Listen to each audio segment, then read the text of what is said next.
ಸಹಿತ ಪ್ರತಿಭಾವಂತ ಮಾಧ್ಯಮ ವರದಿಗಾರರಿದ್ದಾರೆ. ಅವರಿಗೆ ಇನ್ನೂ ಹೆಚ್ಚಿನ ಎಐ ಬಗ್ಗೆ, ಆಧುನಿಕ ತಂತ್ರಜ್ಞಾನದ ಬಗ್ಗೆ, ನಿಖರವಾದಂಥ ಸುದ್ದಿ ಬಿತ್ತರಿಸುವಂಥದ್ರ ಬಗ್ಗೆ ಅವರಿಗೆ ತರಬೇತಿ ಕೊಡುವಂಥದ್ದು ಬಹಳ ಅವಶ್ಯಕತೆ ಇದೆ. ಆ ನಿಟ್ಟಿನಲ್ಲಿ ಮಾಧ್ಯಮ ಅಕಾಡೆಮಿಯವರು ಬೀದರನ್ನು ಆಯ್ಕೆ ಮಾಡಿಕೊಂಡು ಇಲ್ಲಿ ತರಬೇತಿ ಕಾರ್ಯಕ್ರಮ ಆಯೋಜನೆ ಮಾಡಿದ್ದಕ್ಕಾಗಿ ನಮ್ಮ ಆಯಿಷಾ ಖಾನಂರವರಿಗೆ, ಅವರೆಲ್ಲ ತಂಡದವರಿಗೆ ನಾನು ಅಭಿನಂದನೆಗಳನ್ನು ಸಲ್ಲಿಸುತ್ತಾ, ಸುದ್ದಿ ಮಾಧ್ಯಮದ ಮೇಲೆ ಬಹಳ ದೊಡ್ಡ ಜವಾಬ್ದಾರಿ ಇದೆ.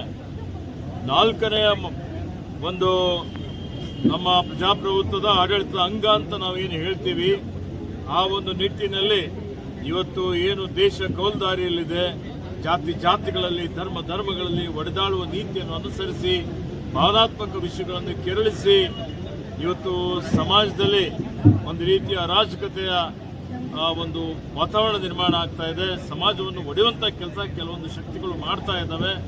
ಅದರ ವಿರುದ್ಧ ಮಾಧ್ಯಮದವರು ಜಾಗೃತರಾಗಬೇಕಾಗಿದೆ. ವಸ್ತುನಿಷ್ಠ ಸುದ್ದಿಗಳನ್ನು ಬಿತ್ತರಿಸಿ ಉತ್ತಮವಾಗಿ ಕೆಲಸ ಯಾರು ಮಾಡ್ತಾ ಇದ್ದಾರೆ ಅವರಿಗೆ ಸಹಯೋಗ ಮಾಡಿ, ಯಾರು ಇವತ್ತು ಸಮಾಜದ ವಿರುದ್ಧ ಅವರು ಕೆಲಸ ಕಾರ್ಯ ಮಾಡ್ತಾರೆ ಅಂಥವರಿಗೆ ಬಯಲಿಗೆಳುವಂಥ ಕೆಲಸ ಮಾಡುವಂಥದ್ದು ಬಹಳ ಅವಶ್ಯಕತೆ ಇದೆ. ಸುಳ್ಳು ಸುದ್ದಿ ಬಿತ್ತರಿಸುವಂಥದ್ದು ಮತ್ತೆ ಇವತ್ತು ರೋಚಕ ಸುದ್ದಿಯ ಹೆಸರಿನ ಮೇಲೆ ಇವತ್ತು ಗೊಂದಲ ಸೃಷ್ಟಿ ಮಾಡುವಂಥದ್ದು ಆಗಬಾರದು. ಆದರೂ ಇವತ್ತು ಮಾಧ್ಯಮ ಈ ಸಮಾಜದಲ್ಲಿರುವಂಥ ಪರಿವರ್ತನೆಗೆ ಬಹಳಷ್ಟು ಕೊಡುಗೆಯನ್ನು ಕೊಟ್ಟಿದೆ. ಮಾಧ್ಯಮದವರಿಗೆ ನನ್ನ ಪರವಾಗಿ ಯಾರ್ಯಾರು ನಿರ್ಭೀತಿಯಿಂದ ನಿಷ್ಪಕ್ಷಪಾತವಾಗಿ ಸುದ್ದಿಯನ್ನು ಬಿತ್ತರಿಸ್ತಾ ಇದ್ದಾರೆ, ಸಮಾಜದ ಉನ್ನತೀಕರಣಕ್ಕಾಗಿ ಸೇವೆ ಮಾಡ್ತಾ ಇದ್ದಾರೆ, ಅವರೆಲ್ಲರಿಗೆ ಕರ್ನಾಟಕ ಸರ್ಕಾರದ ಪರವಾಗಿ, ನನ್ನ ಪರವಾಗಿ ಅಭಿನಂದನೆ ಸಲ್ಲಿಸುತ್ತಾ, ಪ್ರಕೃತಿ ಪರಿಸರ ಬಗ್ಗೆ ನನಗೆ ಮಾತನಾಡಲಿಕ್ಕೆ ಹೇಳಿದ್ರು. ನಿಮ್ಮ ಮೇಲೇನೂ ಬಹಳ ದೊಡ್ಡ ಜವಾಬ್ದಾರಿ ಇದೆ.